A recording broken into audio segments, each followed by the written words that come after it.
Oras sa Pilipinas sa next mga ganap ng alas 5:02 na po ng umaga. Tatak RMN.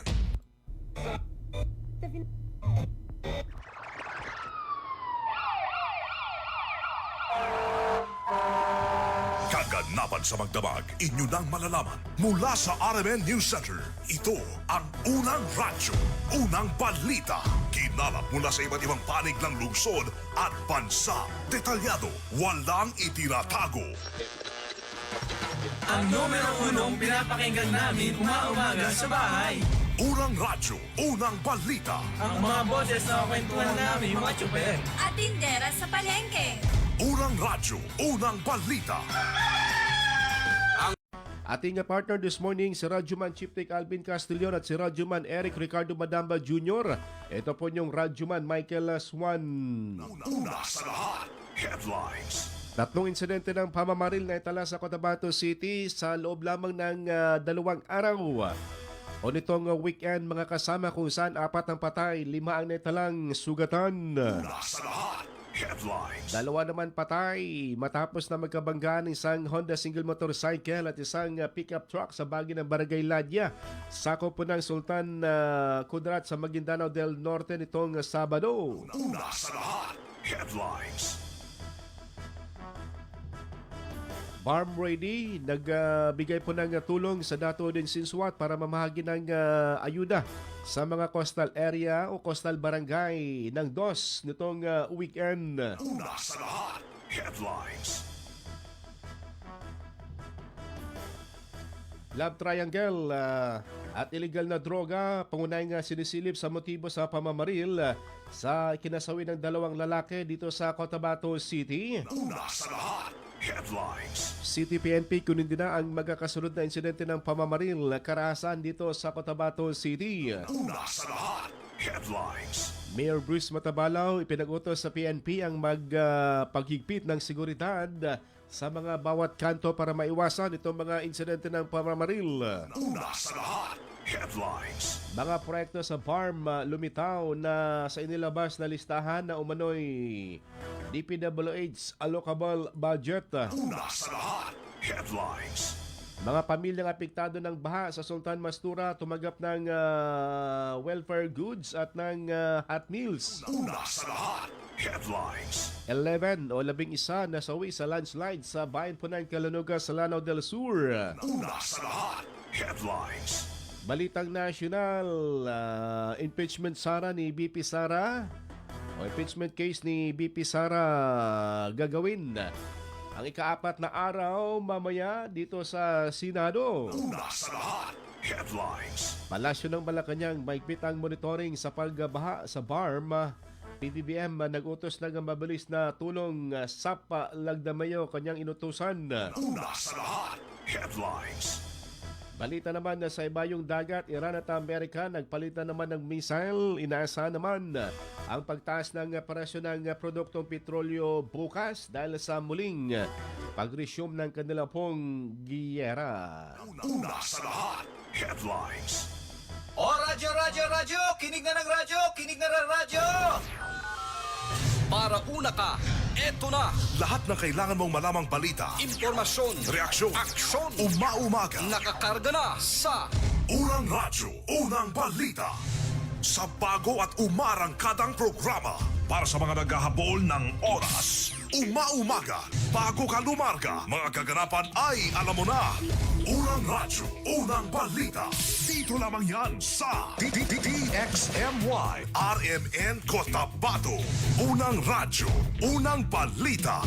Isa na namang produktong Tatak RMN. Radyo mo. Nationwide. Muli isang magandang umaga mga kasama, mga karadyoman. Welcome sa ating programang Unang Radyo ng Balita. Araw po ng Lunes, back to school na po ang lahat matapos po yung panandalasan ng bagyong Sinday. Noong nakalipas po na mahaba-habang weekend. Dahil noong Thursday hanggang Friday, wala pong pasok sa paaralan sa Cotabato City. At malaking bahagi po ng ating Central Mindanao dahil nga po ng pananalasan itong bagyong si Inday. Pero ngayon, dahil wala pong ulan na naranasan tayo nitong Saturday at Sunday, Kaya asahan na back to school ang karamihan para po sa ating mga kaguruan. Ready na rin po sila sa kanilang pagbabalik eskwela matapos itong pananalasan ng bagyo. Noong nakalipas na linggo na talagang maulan, mahangin at may mga pagbaha. Good morning sa 37 Barangay ng Cotabato City na nakatutok po sa ating programa this morning. Sa ating mga suki, mga tendero-tendera ng gulay at karne sa bahagi ng Mega Market, mapita sa Kanulangon San. Diyan din po sa bahagi po ng Tiksing area, sa area po ng Old Market. Sa Talipapa, good morning po sa inyo Kumusta po kayo sa nakalipas na weekend? Kaibay nangamba sa mga insidente ng pamamaril na naitala dito sa Cotabato City. Ito nga nakalipas na mga araw na kung saan ay nakakalungkot. Good morning sa mga nakatutok pa rin po sa ating Facebook page. Huwag kalimutan na i-follow at like at i-share ang ating balitaan para kayo updated sa mga kaganapan dito sa ating lugar. Good morning kay Montaser Yaman Aloy, kay Wahidakan Mamalapat, kay Nancy Sabado, kay Sir Dato Uno Oto Dimocom at kay Father Elmar Cortel. Good morning po sa inyo.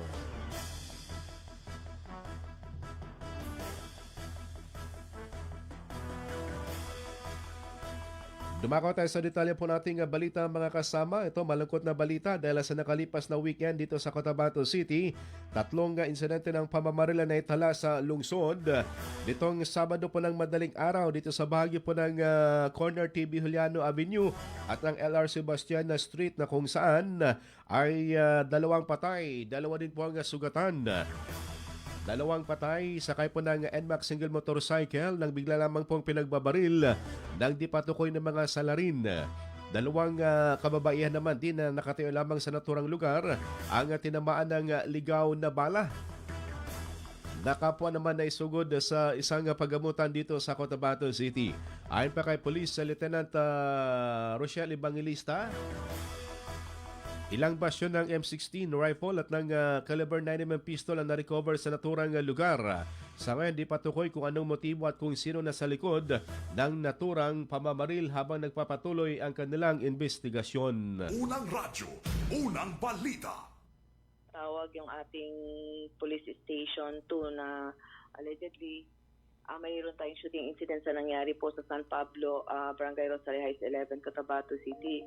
So immediately pumunta po Sir Ebs, Sir Mike, yung ating police station 2 personnel sa pamumuno po ni Police Major Tugaya Alfonso sa area at napag-alaman natin na during the investigation na mayroon tayong allegedly na na-involved na 3 victims. Wherein sa 3 victims na ito, 2 po yung namatay at 3 po yung na-involved, 2 yung nasugatan at 1 po yung hindi po nasugatan.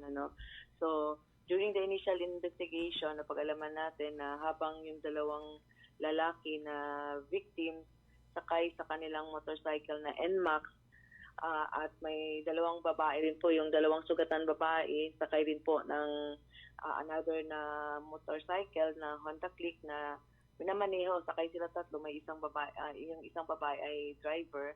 Habang binabaybay nila yung kabaan ng San Pablo, bigla na lang pong may nagpapaputok papunta sa kanila at yun nga po, tinamaan yung 2 nating biktima na were declared as dead on arrival ng ating attending physician. So napag-alaman natin, Sir Ebs, Sir Mike, yung mga biktima na nagngangalang si Mr. Ibrahim Mia, nasa more or less 40 years old po ito, residente po ng Sultan Kudarat, Maguindanao del Norte, and si Mr. Aldren Caricio Queda, mga more or less 40 rin po ito, residente po ng Esteros, Mother Tamuntaka, Cotabato City. So yung 2 babae pong natamaan ay nagngangalan pong Juhaira and Lisette po. So during the conduct of investigation din natin, napag-alaman na ang ginamit po sa mga biktima ay believed to be M16 rifle at 9mm caliber as based on sa na-recovered po doon sa mga empty shells sa crime scene po. So, yung mga victim po, kinuha na po ng family yung 2, and yung mga ibang victim po ay nagpapagaling pa as of. Unang radyo, unang balita. Pagsapit ng tanghali ng Sabado, isang panibagong kaso naman ng pamamaril ang naitala di lamang po kalayuan sa naturang unang nangyaring pamamaril o malapit sa crime scene doon sa TB Juliano at ng LR Sebastian kung saan mag-ama ang biktima dito. Sakay po sila ng single motorcycle ng isundan ng riding in tandem at pagsapit sa gilid po ng pader ng CRMC ay walang kabog-abog na pinagbabaril. Ang tatay ay nasawi habang yung kanyang anak naman ay naisugod din sa pagamutan na nagpapagaling sa ngayon. Kahapon din po ng umaga, nasundan naman po ang pangatlong insidente ng pamamaril.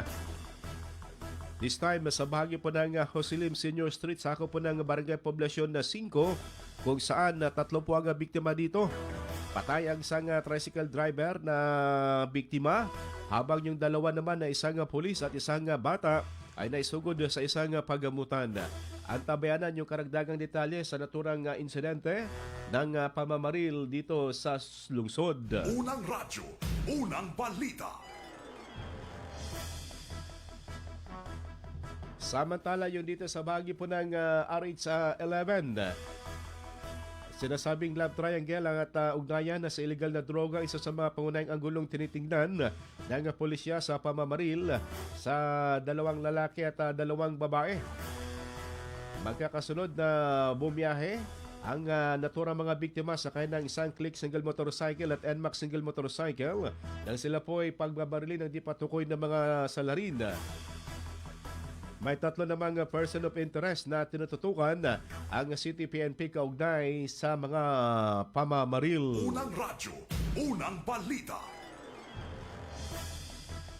Bunsod ng insidenteng ito ay nagpatupad na po ang Cotabato City LGU ng maigpit na pagbabantay sa mga lansangan sa Cotabato City para mapigilan ang naturang mga sunod-sunod na insidente ng pamamaril sa nakalipas na 2 araw na kung saan ay 4 ang nasawi, 5 ang sugatan na nagpapagaling sa pagamutan. Ayon pa kay Cotabato City Mayor Bruce Matabalaw, agad siyang nakipagpulong sa City PNP at iba pang security sector para sa kakulang pag-ibayuhin ang police visibility, checkpoint at iba pang law enforcement operation para matukoy at mapanagot ang mga responsable sa naturang mga pamamaril. Nagpayag din ng pakikiramay ang alkalde sa mga pamilya ng mga biktima at nanalangin para sa mabilis na paggaling ng mga nasugatan. Hinikayat din niya ang publiko na manatiling mapagmatsyag, panatiliin ang kalmado at umaasa lamang sa mga opisyal at beripikadong impormasyon habang nagpapatuloy ang investigasyon ng ating mga kapulisan. Unang radyo, unang balita. Muling kinundi na din po ng City PNP ang nangyaring pamamaril dito sa Cotabato City sa nakalipas na 2 araw kung saan isang pulis din po ang naging biktima dito. Nagpayag din po ang pulisya, si Colonel Jimid Bungkayaw, ng pakikiramay sa mga naulilang pamilya at tiniyak na hindi titigil ang kanilang operasyon laban sa mga responsable. Ayon pa kay Colonel Bungkayaw, pinapalakas na ng City PNP ang police visibility, ang checkpoint intelligence monitoring upang matukoy at madakip ang sangkot sa naturang mga pamamaril. Kagabi, kapansin-pansin dito sa Cotabato City na marami ng mga pulis ang nakadeploy sa bawat lansangan sa Cotabato City para nang sa ganon di na po masundan itong insidente ng pamamaril. Unang radyo, unang balita. Tambalang matinis sa mga balitang maiinit sa unang radyo, unang balita. Oras sa Pilipinas sa next mo ay ganap ng alas 5:17 na po ng umaga. Tatak RMN.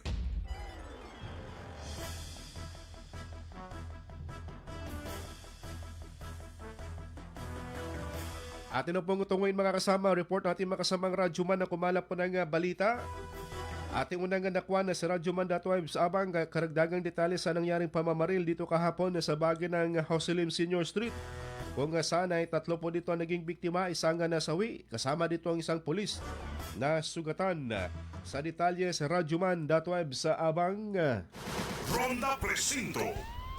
Pinagbabaril ang isang pulis habang nadamay di umano ang isang tricycle driver at minor de edad na naganap alas 10:55 ng umaga kahapon di kalayuan sa outpost ng Police Station 1 sa bahagi ng Auxilium Street, Barangay Poblacion 5, Cotabato City. Kinilalang biktima na sina Police Corporal Titing Mama Kauring, 38 anyos na katalaga sa Cotabato City Police Office, taga Barira, Maguindanao del Norte. Basir Gapor, 35 anyos, tricycle driver, taga Proclumayon sa Mother Barangay Poblacion, Cotabato City, at 7 anyos na batang lalaki na residente naman ng Poblacion 7 sa Cotabato City. Ayon sa report ng CCPO, binabaybay noon ni Police Corporal Kauring ang nasabing lugar sakay ng kanyang asul na Yamaha Sniper motorcycle nang walang plaka nang biglang sumulpot ang isang salarin sakay ng Honda CRF sabay na pinaputukan ang biktima at tinamaan umano ito sa kanyang tiyan. Dagdag sa ulat, nagkataon rin na nasa lugar ang tricycle driver na si Gapor at tinamaan sa kanyang dibdib habang ang batang lalaki naman ay dapis na nagtamo ng sugat sa tuhod. Dinala ang 3 sugatan sa ospital kung saan idiniklarang dead on arrival si Gapor habang nasa maayos ng kalagayan ng pulis at minor de edad. Na-recover naman sa crime scene ang 3 basyo at isang bala na hindi pumutok mula sa caliber 45 pistol na pinaniniwalang ginamit ng mga salarin sa krimen. Inaalam pa ng CTPNP ang motibo at salarin sa nagpapatuloy na malalimang investigasyon.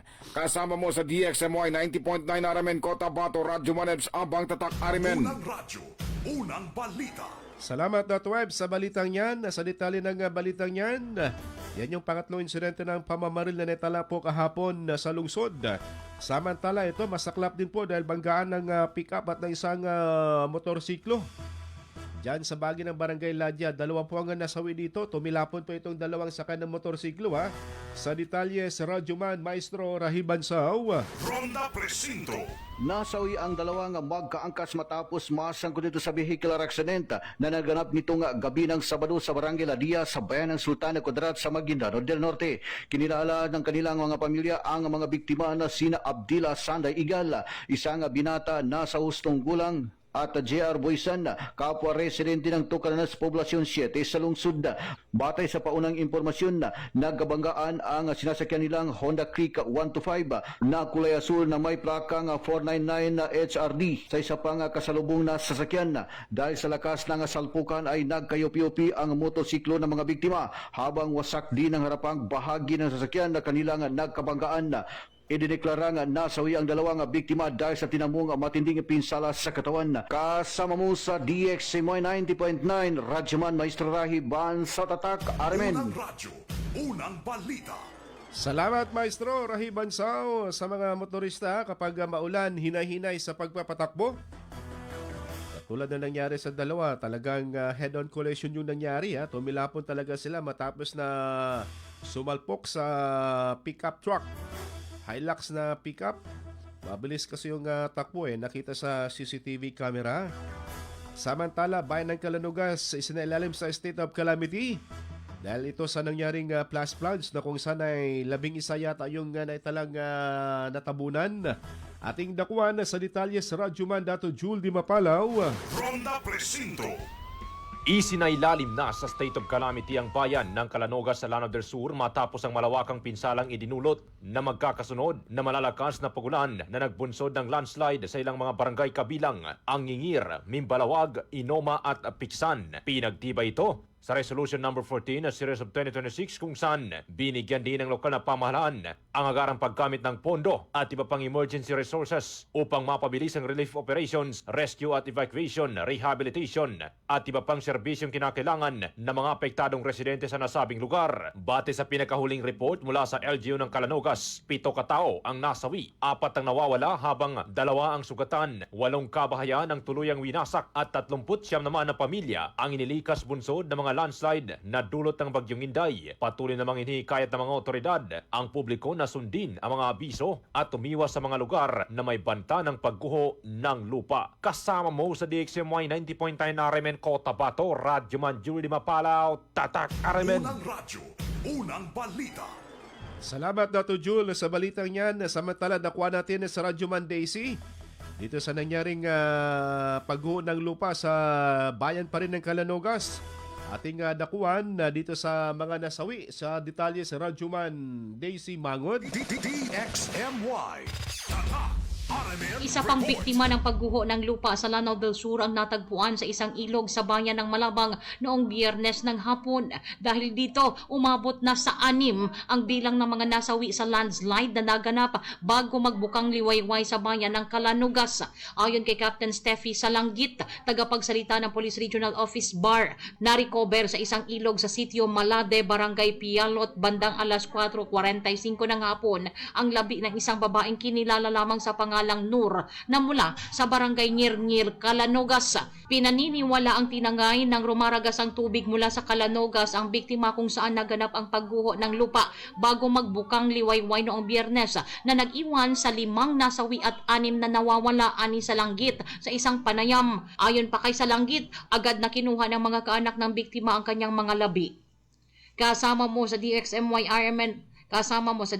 RMN Cotabato, Radio Monday Simangud, Tatak RMN. Unang radyo, unang balita. Salamat, Radyo Man Daisy, sa balitang yan. Balita ko, tumaas pa yata yung bilang ng mga nasawi dyan sa naturang pagguho ng lupa, natabunan ng lupa sa Calanugas. Sa pinakahuling update natin, 11 yata ang tabianan yung karagdagang detalye sa naturang landslide na naganap sa Calanugas. Diyan sa area po ng Narciso Ramos Highway, yung mga malalaking truck yata di pwede makadaan. Diyan sa bahagi po ng Igabay, area po ng Balabagan dahil nga po sa yung tulay na naragasaan po ng tubig baha. Yung inaayos na tulay, kinukumpuni at dito sa baba dumaraan yung mga sasakyan. Good morning sa mga nakatutok pa rin po sa atin sa umagang ito kay Beta Swagabla, kay Sahara Ganoy Uto at kay LJ Landau. Good morning. Pabati naman kami dito sa Ulango, Barangay Labungan. Sa Dato Ninya Sinswat, kay Ashley Codarat, good morning sa Damatog, Kabuntalan. Good morning sa inyo dyan, ma'am. Mataas ba ang tubig dyan? Dahil nito nakalipas na 2 araw, nung Thursday at nung Wednesday, talagang pati ang munisipyo po ninyo ay nalubog sa tubig baha. Pati ang Sangguniang Bayan, pati ang M-Dream Office, at pati ang Fire Station. Talagang nagmistulang ilog, pinasok ng tubig baha. Kay Paisal Limba, good morning. Pa-shoutout daw kay Nasir Mangunaya, Intia at kay Lalak Nor Ali Ago Kusain, kay Mansur Usop, kay Tonga Matula, kay Ras Datuka, at kay Dang Sulaik Usop, good morning. Kay Taginod Domeld Limpiang, salamat ni XMY. Kay Simbay Adam, good morning. At kay Dato Tuguto sa bagay ng Espeday sa Dato din Sinswat. Kay Kamar Binaning sa Dado Alamada, good morning sa Alamada. Kay Parida Balabagan ng Lagonde SJ Barb. Kay Bay Gyara Urak Usman, mapya mapita, nakikinig kami dito sa bagay ng Tamuntakawan dito sa Cotabato City. Good morning sa mga taga Tamuntakawan. Kay June Kasan, good morning po sa inyo. Kay Jeffrey Salvador at kay Bayo Mukulsom Mitibang Waya, kay Dato Tong Waya, good morning. Kay Tarhata Abbas Abdullah, kay Mads Ambag at kay Leia Mumandos Musarta sa Pasi sa Tinungkaan Office sa Maguindanao. Good morning din po kay City Administrator Abdul Wahab Mitimbang, nakikinig po sa atin this morning. At kay Sir Dats Aragasi, good morning.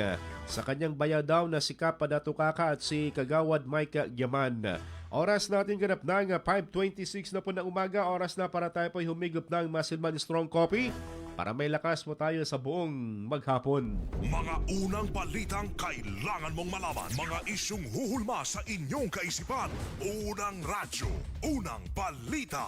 Unang radyo, unang balita. This time check is brought to you by Milo. Drink Milo every day. This time check is brought to you by ang kilala mong Alaksan, extra galing na. Up to 3 times faster versus Alaksan FR. New Alaksan Extra. This time check is brought to you by iBerry Gold. Mas daghan ang lutin, mas epektibo, mas klaro. This time check is brought to you by Nescafe Classic. Mag-Nescafe Classic araw-araw. 100% puro at natural. Pinakamasarap na black coffee. That time check is brought to you by Centrum Silver Advance. May nutrients adjusted for age 50 plus. Tulong para malakas ang resistensya, healthy heart, and sharp memory. The #1 multivitamins for age 50 plus. This time check is brought to you by Kidney Care. Likayi ang dialysis o ubang problema sa kidney. Mag-Kidney Care. Ang time check na ito ay hatid ng Ginebra San Miguel. Tatak ng tapang, tatak Ginebra. This time check is brought to you by MX3. Dito ako believe.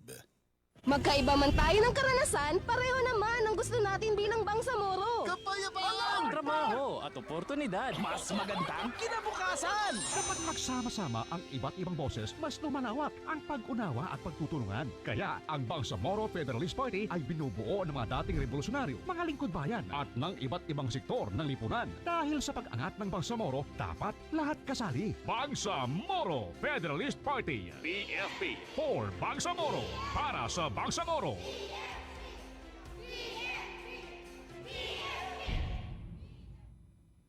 Kada adlaw magsigi og trabaho. Paggatas na dayon diha. Dapat lig-unta. Alin, ang gatas nga para nimo. Saktong diet ug exercise. Sabang pampalikon sa lawa. Nakasabot kaya ang pack. Kaya na gyud kaayo. Gatas para nimo. Abot kaya na. Palit na og Anlin. Karon available sa Abot Kaya pa. Para sa kaligon sa Anlin nga nasa 12 pesos SRP ra. Barato na kaayo. Tatag ng Anlin, abot kaya na. Uy, nakadungog na ba ka sa balita? Ang imong paborito na Milo na anay twin pack. Sulit kaayo sa kalami ug sustansya. Sa presyong 17.50 pesos SRP, makaduha ka baso na. Unsa pa imong ginahulat? Palit na og Milo twin pack sa imong suking tindahan. Mag Milo everyday. Drink Milo every day.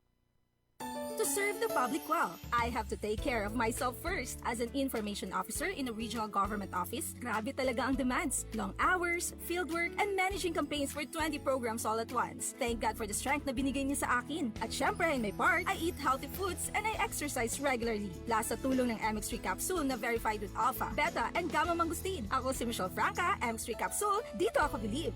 Mahalagang paalala, ang MX3 capsule ay hindi gamot at hindi dapat gamiting panggamot sa anumang uri ng sakit. MX3, tunay, natural at original. This newscast is brought to you by ang kilala mong Alaxan, extra galing na. Up to 3 times faster versus Alaxan FR. New Alaxan Extra. This newscast is brought to you by Kidney Care. Likayi ang dialysis o ubang problema sa kidney. Mag-Kidney Care. This newscast is brought to you by iBerry Gold. Mas daghan ang lutin, mas epektibo, mas klaro.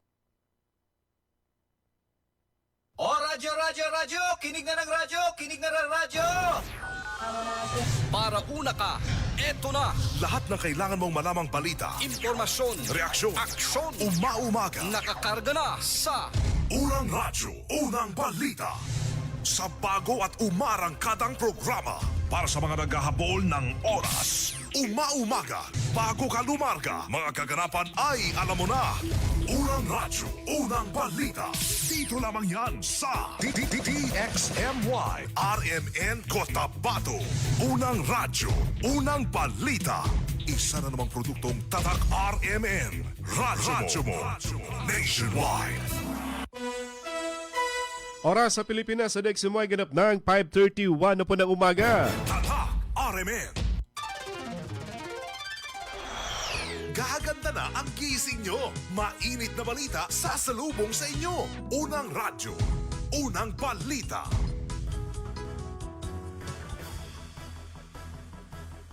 Tuloy sa ating balitaan ngayong araw po ng Lunes, mga kasama, 13 na po sa buwan ng July. Napakabilis parang kailan lang. Malapit na po tayo mga lahati sa Wednesday. Kalahati na po mga kasama. Ang bilis mo ng panahon. Parang kailan lang pumasok ang Nutrition Month ay magkakagalit na magkalahati na. Good morning sa mga nakatutok pa rin po sa atin dyan sa Tapayan. Area po ng Sultana Mastura. Good morning sa couple na si Ma'am Ruby at kay Sir Jun Lantaya. Always po nakikinig sa atin every morning. Kumusta po kayong dalawa? Diyan din po sa Team Talipapa. Good morning kay Sarge Wanday. At kay Kuya Rigor, kay Ate Jane, Kuya June Amis. Good morning po sa inyo. Kay Randy Santisas. Kay Abdul Sumagayan from Layog Pagalungan MDS. Kay Matwa Manguda sa Usman na family daw sa Bagay ng Tanuel sa Dos. Kay Dato Tin Kalon, pa-shoutout ka pan, si Ama Kos, mana si Ama Ugko Kalon, siya sa Pantar, sa bayan po ng Banisilan, sa area po ng North Cotabato. Good morning! Diyan din po sa Awang kay Kuya Tatat, kay Ate Diding, good morning. Kay Kuya Raymond Abakahin, sa bahagi po ng RH9. Good morning po sa inyo sa downtown area, sa area po ng Poblacion Mother. Diyan kami ng Friday sa Poblacion 1 at dito rin po sa bagay ng Poblacion 2, magkakatabi. Hanggang nitong araw po ng dyan din po sa bahagi ng Riverside sa RH10 ng Friday naman ng hapon. At dito sa bahagi po ng RH8 dyan sa Indie Village noong Friday po ng hapon. Rain or shine, umikot kami sa 5 mga barangay na yan. At na kinahaponan na-knockout si Kuya Rick. Dahil nga po sa despite na malakas yung buhos ng ulan, tuloy yung aming Milo check challenge. So Milo check sa mga tahanan dito sa 5 barangay sa Cotabato City. At nung kinabukasan na Saturday, naging matagumpay naman yung Milo challenge namin dyan sa Bliss sa area po ng RH8. Kung saan isang winner ng 10,000 pesos ang nanalo sa Milo challenge. Iba't ibang challenge ang kanyang dinaanan at nakuha niya sa mahigit 7 minutes lamang yung naturang ilang challenge na kanya pong dinaanan. Meron din pong mga iba't ibang games kaya napasa yung mga nandoon dumalo sa naturang Milo challenge po natin. May ruleta, merong file na mga baso, meron din pong letter o may magandang sulat ba ito? Kwento na hatid po ng Milo. At the same time, yung pamamahagi po ng gift pack plus 500 pesos sa mga maswerteng nabunot ng mga nag-participate sa naturang Milo Challenge noong Saturday po ng umaga dyan sa bagay ng Bliss area sa Rosarites number 8. Siyempre pa sa Team Milo na libre po yung Milo na ipinamahagi. Libreng Milo. Kailang malamig yung Milo. Dalawa kasi cold at naka-hot Milo mga kasama. Salamat sa mga taga-RH8 official sa magandang court po nila dahil dalawa yung kanilang covered court na bago dyan sa area po ng Bliss sa RH8. Good morning kay Boots Inta, kay Marvin Leon, kay Rama Lumayon na Ulama. Good morning po sa inyo. Sa iba pang mga balita, ngayong wala na pong baha, tuloy-tuloy yung mga isinasagawang relief operation ng mga lokal na pamalaan ng iba't ibang mga munisipyo matapos na magbigay pa ng tulong ang BARM government at iba pang provincial government sa mga lokal na pamalaan na labis po naapektuhan ng pagbaha. Isa ang area po ng coastal area ng Davao din Sinswat sa lubhang naapektuhan ng pagbaha dulot ng bagyong Sinday.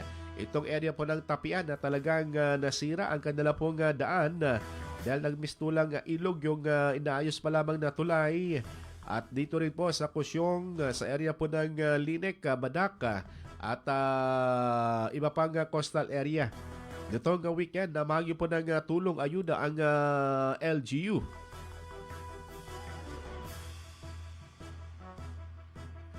Nakatanggap ng agarang tulong ang mga pamilyang naapektuhan ng Super Typhoon Inday sa 4 na coastal area ng Davao din ng Sinswat matapos na ipamahagi ni Vice Mayor Dato Bob Steele ang ayuda mula sa BARM government sa pamamagitan ng BARM Ready. Personal na pinuntahan ni Vice Mayor Bob Steele ang mga barangay sa Tapian, Kusyong, Badak at Linek upang pangunahan ng naturang relief operation. Nagpasalamat din siya kay BARM Chief Minister Abdurrahman Pasamig ang BARM makakuha sa mabilis na pagtugon sa pangangailangan ng mga residente. Sinamahan na si Vice Mayor Sinswat ng kanyang pamilya, mga miyembro ng Sangguniang Bayan na sina Councilor Dato Uga Sinswat, Dato Sora Balumagal at Dato Rahib Joculano. Ganyan din ang Dato din Sinswat na Police Station na pinangunan ni Police Lieutenant Colonel Brian Balete at ang Marine Landing Team 5 sa isinagawang pamamahagi po ng ayuda nitong weekend.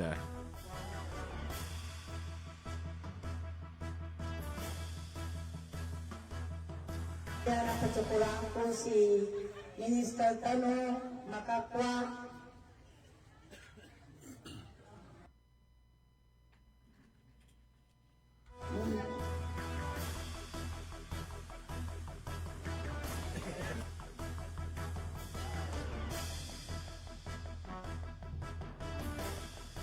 Ganon din yung kapitan ng Linik nagpasalamat sa BARM government at sa lokal na pamalaan po ng Dato din Sinswat. Itong si Chairman Dato Rasin Sinswat. Kaya di ko mo expect yung mayaman. Kaya na yaman na lang to. Anan mga kahangula. na pangalan ko sa mga request. Balik kagayan ko, punod sa kanin siya na yanin ang Indiala na tagapalabo na ko siya sa tingin. Tawagin ka kung si May Santo ka alam Indiala no. Balik sa bangsa, tigo di rin lawan ng nangayan doon. Balik minangay kami doon na tingin. Naman tingin na ito, ano yung pagkong mamat mo ka nung manak na kausasan ka no. Natigo suko-suko na ito. Kaya paano na, Gito siya sa Gito Barangay, although natama ko sa nato, may kararam to siya, gina, apya pa noon, ako mas natamang yun sa Gito na ito, may matsukuran to, so, kami siya na to, suko-suko kaya nung niya tamang ka. Unang radyo, unang balita. Nagpayag naman ng pasasalamat si Vice Mayor Bob Steele sa Barm Government sa kanilang inisyal na tulong na ibinigay para sa mga biktima po ng pagbaha nitong nakalipas na mga araw. Unang radyo, unang balita. Chief Minister Barm Ready, Chief Minister Abdurok Makakuha sa kanyang tulong sa ating munisipyo. Totoo lang, napakasaya ng maraming tao na natiran sila ng tulong. Dahil alam naman natin, yung dumaan na bagyo, ilang araw yung bagyo na kumbaga pa parang tumigil. Kaya yung lahat ng tao dito sa tabing coastal, kasi alam naman natin yung taga-coastal area, isang hanap buhay nila dito is karamihan is sumunginisda. Pag may bagyo, wala nang makakapalahot at wala na rin makakain yung mga pamilya nila na dapat na may sayang sila. Kaya yun yung pumasok sa aming isip, kasama ko yung mga kagawad ko na paano makagawa ng paraan na makakuha ng tulong. Kaya nga nagpapasalamat ako kay Chief Minister kasi ito yung Chief Minister na isang text mo lang na agad-agad na dumarating yung ayuda na tanggap ng maraming tao. Kaya unang radyo, unang balita. Ngayong araw naman nakataknang mamahagi po ng relief assistance ang bayan po ng Dato Saudi Ampatuan sa Maguindanao del Sur sa 7 mga bayan o barangay na naapektuhan po ng pananalasa ng bagyong si Inday na kung saan ang Bangsamoro government mamamahagi po ng tulong sa naturang lokal na pamahalaan, ganoon din ang provincial government. Ito din po ay pangungunahan ni Mayor Dato Basir Banchiuto, yung relief operation na sa 7 barangay na naapektuhan po ng pagbaha. Unang radyo, unang balita. Samantala, good news naman para sa mga Cotabateño dahil bubuksan na itong medicine course dito sa Cotabato Regional Medical Center. Kasama din po dito ang Cotabato State University mga kasama.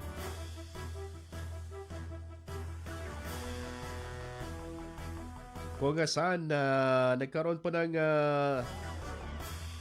aktibidad itong weekend sa Cotabato Regional Medical Center para po dito sa naturang pagbubukas ng medicine course sa CSU CRMC College of Medicine para sa ating mga kababayan dito sa Cotabato City at dito rin po sa Bangsamoro Autonomous Region and Muslim Mindanao. Ating pakinggan yung naging mensahe ng Chief of Hospital ng CRMC na si Doc Ismael Dimaren.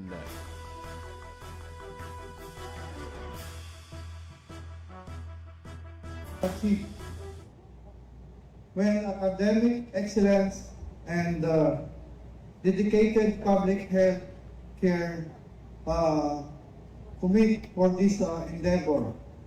So, on behalf of the Cotabato Regional and Medical Center, the faculty and the staff, I stand before you with this pledge of our unwavering support to this CSU and CRMC School of Medicine with the guidance of Almighty Subhanahu wa Ta'ala.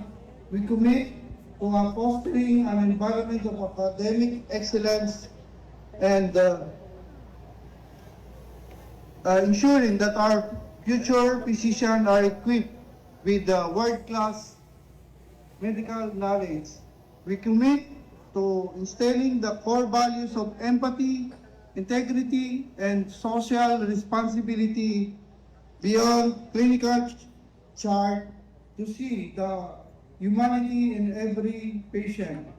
We commit to bridging the gap in the healthcare accessibility, producing medical professionals who are ready and proud to serve our local communities. So, ito po yung mga kailangan natin, homegrown doctors na mag-serve dito sa Bangsamoro and Unang radyo, unang balita. Good luck sa ating mga kababayan sa mga gustong mag-enroll dito sa naturang CSU CRMC School of Medicine. Nagbigay din po ng kanyang mensahe si CSU President Sema Delna dito sa bagong kurso na para po sa atin na mga kababayan na gusto mag-aral ng pagka-doktor mga kasama. Unang radyo, unang the balita. nation marks the beginning of the new era. Meron na tayong medical school in Cotabato City. Noon, pinapangarap natin na magkaroon, makapag-aral. Tulad ko, noon ay nangangarap ako. Noong high school ako, akala ko madali lang makapag-aral ng Doctor of Medicine. Hindi pala napunta ko sa Doctor of Education. Subalit, hindi rin masamang mangarap. Noong naging Cotabato State University, ang then Cotabato City State Polytechnic College, by virtue of Republic Act 11013 noong 2021, in Section 2 of its provisions, Cotabato State University is permitted to offer College of Law and College of Medicine. Yun po ang naging foundation natin. Yan, pwede na mag-aral ng pagka-doktor si Dot Webs dyan sa CSU CRMC. Samantala, naging padawing pandangal din si Chief Minister Abdurrahman Sami Gamar Makakuha sa naturang pagbubukas ng medical course dito sa CSU CRMC. Unang radyo, unang balita. The CSU CRMC School of Medicine reflects what can be achieved when government, education, and the medical community work with one purpose. Together, you are building more than institution. You are building a future where talented young people can pursue the dream of becoming a doctor, and in time is to serve the very communities that serve them. Sa Bangsamoro, naniniwala po kami na ang tunay na pag-unlad ay nagsisimula sa tao. Kapag nanungunan tayo sa edukasyon at kalusugan, na namunan tayo sa kinabukasan ng bawat pamilya. Unang radyo, unang balita. Tambalang matinis sa mga balitang maiinit sa unang radyo, unang balita. Sa Pilipinas, ganap ng 5:46 na po ng umaga. Tatak RMN. Balikan natin mga kasama, report natin mga kasamang Radyoman, Radyoman.web, sinasabi mag-ina, biktima o mag-ama, biktima ng pamamaril dito sa bagay ng LR Sebastian. Noong Sabado po ng tanghali sa detalye sa Radyoman.web abang. Ronda Presinto. Dead on arrival sa bahay pagamutan ng isang ama ng tahanan at pagkakasugat ng kanyang anak na minor de edad matapos mabiktima ng pamamaril nitong Sabado alas 11:25 ng umaga sa bahagi ng LR Sebastian, San Pablo Street, Barangay Rosario 10, Cotabato City. Sa ulat mula sa Police Station 2, ang biktima ay kinilalang si Suraf Kadir Pasandalan, 39 anyos, may asawa, civil engineer at alias Boy, na kanyang anak, pawang mga residente ng Barangay Taviran sa Datuudin Sinsuat, Maguindanao del Norte. Sa follow-up investigation ng Presinto 2, papauwi na si Pasandalan kasama ang kanyang anak sakay ng kanilang motorsiklo nang biglang sinundan ang mga ito ng riding in tandem suspect ng pagsapit sa pinangyarihan ng krimen. Dito na pinagbabaril ang mga biktima. On dispatch si Pasandalan matapos magtamo ng tama ng bala ng baril sa likod habang sa likod rin at hita tinamaan ang kanyang anak na ngayon ay patuloy na nagpapagaling sa bahay pagamutan. Na-recover sa crime scene ang 3 basyo ng caliber 45 pistol na pinaniniwalang ginamit ng mga salarin sa krimen. Nagpapatuloy pa ang investigasyon ng PNP Station 2 para matukoy ang motibo at pagkakakilanlan ng mga tumakas na mga suspek. Kasama mo sa DXMY 90.9 RMN Cotabato, Radyo Manebs, Abang Tatak Arimen. Unang radyo, unang balita. Salamat, Dotweb. Samantala, 8 taong gulang o 23 anyos at 8 taong gulang na tinamaan ng bala sa magkakawalan na lugar sa lungsod. Patuloy na ginagamot sa paggamutan sa detalye sa Radyoman Maestro Rahiban Sao. Ronda Presinto. Hanggang sa kasalukuyan ay patuloy na nilapatan ng lunas sa Cotabato Regional and Medical Center ang 23 anyos na si Dustin Pasandalan matapos magtamo ito ng tama ng bala sa naganap na pamamaril sa San Pablo Street noong araw ng Sabado. Kasama ang kanyang amang nasawi na si Suraf Pasandalan, kapwa residente ng Barangay Tabiran sa bayan ng Dato ni Sinsuat sa Maguindanao del Norte. Samantala, nanatiling nasa critical na kondisyon naman sa CRMC ang isa pang 8 anyos na siyas matapos ding tamaan ng ligaw na bala sa naganap na pamamaril naman sa bahagi ng Joselim Street sa Cotabato City. Sa insidente, nasawi ang isang driver habang sugatan naman ang isang miyembro ng Philippine National Police. At yan ang aking hospital report kasama mo sa DXMY 90.9 Radyoman Maestro Rahi Bansa Tatak Arimen. Unang balita. Salamat, Maestro, sa balitang yan. Samantala, lalaking suspek sa pamamaril sa Makilala. Arestado, alitan sa lupa ang gulo sa naturang pamamaril. Sa detalye sa Radyoman, Dato Jul Di Mapalaw. Ronda Presinto.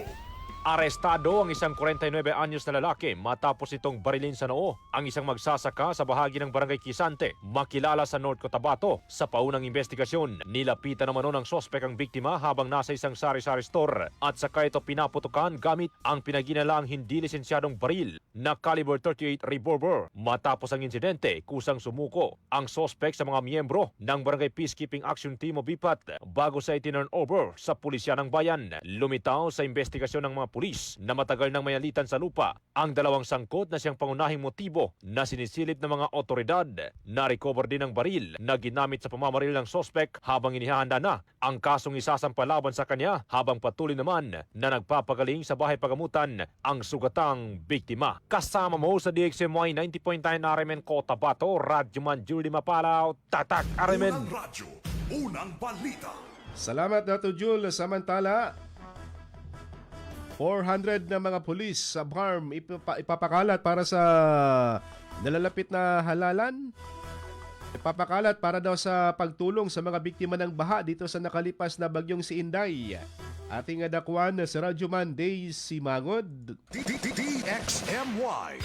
Tatak RMN Report. Mas pinaigting ng pulisya sa Bangsamoro Autonomous Region ang kanilang operasyon sa pagtugon sa kalamidad dulot ng bagyong Inday na nakaapekto sa ilang bahagi ng rehiyon. Sa isang pahayag, sinabi ni Police Regional Office Director Brigadier General Christopher Abesha na nagtalaga sila ng 400 pulis para sa pagtugon sa kalamidad sa mga lalawigan ng Maguindanao del Sur at Maguindanao del Norte na naapektuhan ng malalakas na pag-ulan. Sinabi niya na mahigpit na minomonitor ng Provincial Police Offices ng Maguindanao ang mga apektadong komunidad, nagbibigay ng seguridad sa mga evacuation center at nakikipag-ugnayan sa mga lokal na ahensya na tumutugon sa kalamidad. Anya pa, nagbibigay ng seguridad ang pulisya sa 22 itinalagang evacuation center sa Maguindanao del Norte at Maguindanao del Sur. Kasama mo sa DXMY 90.9 Radio Monday Simangod, Tatak RMN. Unang radyo, unang balita. May tama ka sa loto. Ating silipin muna resulta ng drone ng PCSO kahapon na hindi po umurong sa pagtulong.